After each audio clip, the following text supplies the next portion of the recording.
Hello everyone. Why did we start the video with the camera? Well, because Jorge and myself both share a similar passion of photography. That's right. And that's how we got to know each other here in the ODTUG Twitter feed, we're Twitter friends. Yes, we are. Now we're good friends. Now we're real life. Yes. Okay, so why do I have Jorge here? Jorge is the content chair for the Apex and the database community, right? That's about today, about the challenges of being a track lead, the application session review process. Okay. Okay, so what are the key responsibilities of a track lead? It's an interesting position because there's track leads that are in charge of the Apex track, and that was Dietmar Aus for Apex, and Helen Sanders in charge of the database track. So they're the track leads that are ultimately selecting the core content. And they report the content to me, and then I get to do tiebreakers, I get to make suggestions, I get to introduce people that maybe we didn't get in the selection, and question why we're missing some topics, and push for more content or different areas that maybe they weren't thought out. So it's more of a higher level. And then I get to deal with a lot of organizational things, making sure that the schedule across tracks works. So we get a lot of presenters that present on Apex and database, Okay. and we gotta make sure we don't put them at the same time. Right. Okay, makes sense. So for you to be a content lead, you must be an expert in both the Apex and the database world. Can you give me more like a background on? Well, thanks, Sue.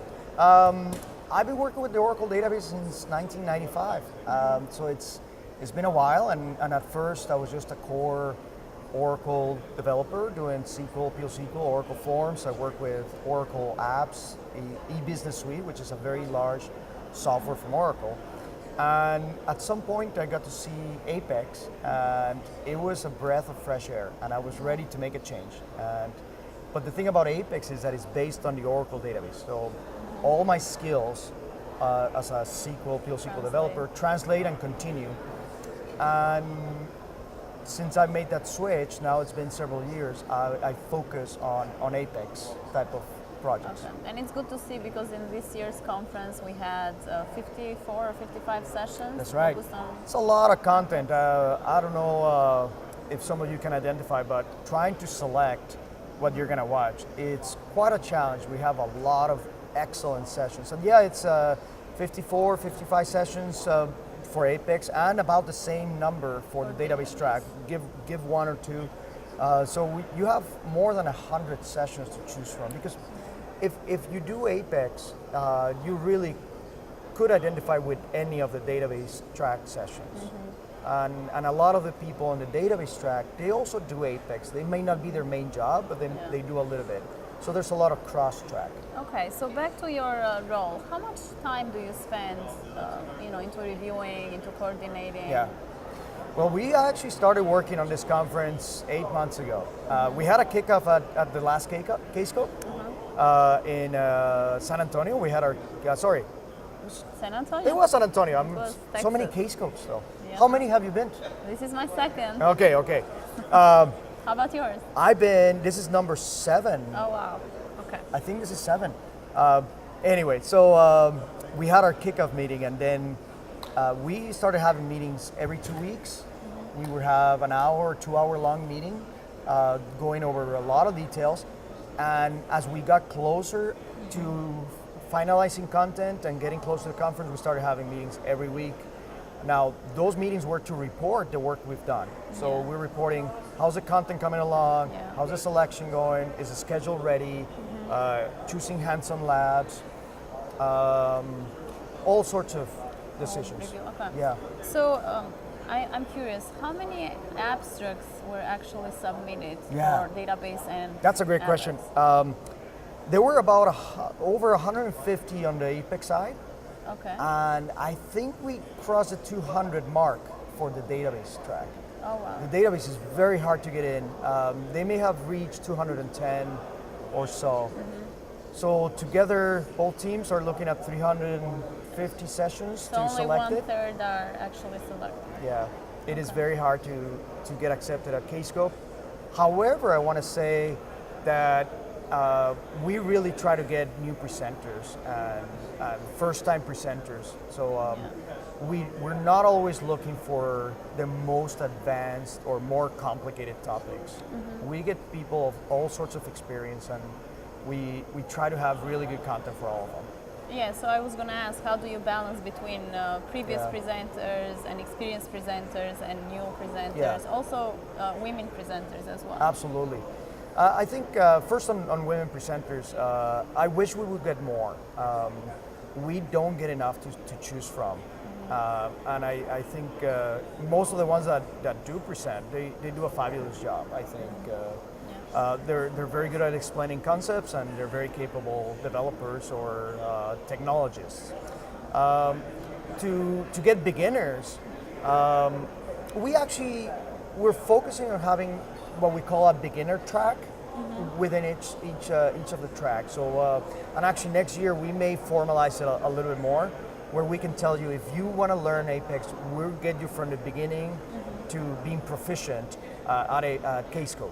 And you're going to sit in one room and keep going session after session to build up your knowledge. Yeah. So we really want to focus on that. And on the database side, I think most of our attendees do have some basic knowledge on SQL and PL/SQL. But I think we're also going to start focusing, making it more clear which sessions are going to advance your skills, and start introducing all these other things that will make you so much better. Yeah, that would be helpful, because when you submit your abstracts, it gives you the options to say if it's a beginner, intermediate, and expert. But then when you see the session, maybe I'm missing it, but I'm not seeing the levels, right? I think you're very keen and observant. Must be your photography skills, looking for details and things. Yes, I think we have to do a better job at identifying the level in the sessions. I think it's hard to see it now. We had that information from the beginning, and then we need to expose it much better. Yeah, because right now the only way that they categorize them is like by the content categories. Like for example, Apex, I see here JavaScript, core integration, new releases, other. Yeah, that's right. That's right. Right. So yeah, you have to drill into those to see what type of content it might be. Okay. So when and how long is the review process? When does it start? You said 8 months ago, but does it? No, so the submissions are in October, right? almost open. We're gonna open submissions very, very soon. So if you already have ideas for your sessions for next year, you can start drafting them. The submission closing. Is that the case when you submit abstracts? Does it start in October? No, the submission can start. It's going to start very soon. But last year actually started at the moment we announced Kscope. We were ready to receive sessions. This time we want to fine tune some of those categories before we open it up. So within maybe by the time this video is out, you would be able to submit a session already. Great. Yeah. The closing. Yeah, I think it was October. Or no. We went all the way to January, wasn't it? Yeah. That's right. Submissions closed in January. So we're fine tuning that. We used to close really early. Yeah. In October. Okay, that was. It used to close really early, and we realized that by doing that we were missing out on newer announcements and more up-to-date content. Right. So we've moved it to January. But then we had to adjust all of our calendar of when we get things done. So I'm not gonna promise a date, but it'll be later than October, earlier than January. Okay. Or within That somewhere in time frame. between. Great. So how long is the review process? Once the abstract gets submitted, how long does it take for the reviewers to actually read? I think it takes about 3 weeks. 3 weeks. There's maybe 2 weeks of voting. Okay. And this year we had something brand new. We had the public voting, we call it. The app, right? Yes. So we developed an app under supervision of Opal Alapant. She had a lot of ideas, and she wanted to make this involve a lot more people, because it's always been like what's happening behind the scenes. Like you don't know how this process happens. So we're gonna have still a committee members. Those are the core people that are gonna vote on content. We're gonna have the public vote, so we're gonna open it to many people to register, and you can sign up and get to vote. And then all those votes are used for getting an average, a total, ranking, and they help us start seeing what we're going to do.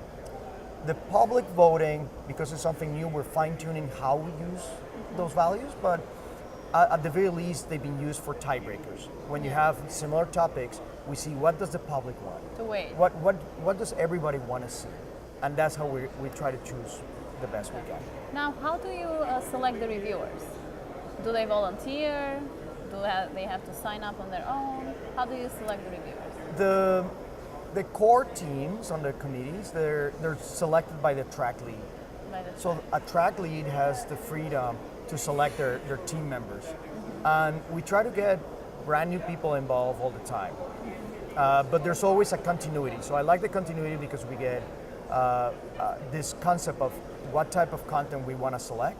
And then we bring new blood to bring new ideas to say, well, no, we also need content this way or that way. Yeah. The question I'm going to ask you is, what do you look for in a session? Energy, expertise?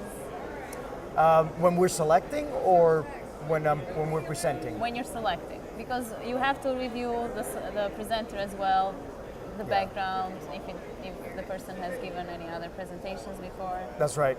It's very hard to select content because it's almost like looking through resumes and doing it's almost like that you're trying to get a candidate, right? And you haven't seen them yet. So all you can do is read up that content. So you're looking for a content that first is going to catch my eye. The title is going to be something interesting. And then the description has to be as correct as possible. If I see spelling mistakes, that tells me this person is not that interested in getting it right. You only have 2-3 paragraphs to sell what you're going to teach, what you want to bring. So you need to do it as well as possible. Yeah, it's a hard thing. I mean, some people spend a lot of time writing those abstracts. Now, apart from the content that you review, how about when you see the speaker's name? Does that tell you anything about? Does that give you? We try to be as impartial as we can, but we're social people, and we know that there's very hot presenters. Yeah. There are presenters that they can tell you any topic they're going to present, and you know they're going to deliver great content. Yeah. So in some ways, some of the names, they do have a lot of weight, but the public voting, they didn't know who the presenters were. Yeah. So we use that a lot to see if you didn't know who's presenting, would you like that session? Because sometimes you'll go see somebody present just because of who they are. Yeah. And I think that's valuable. I think that shouldn't stop.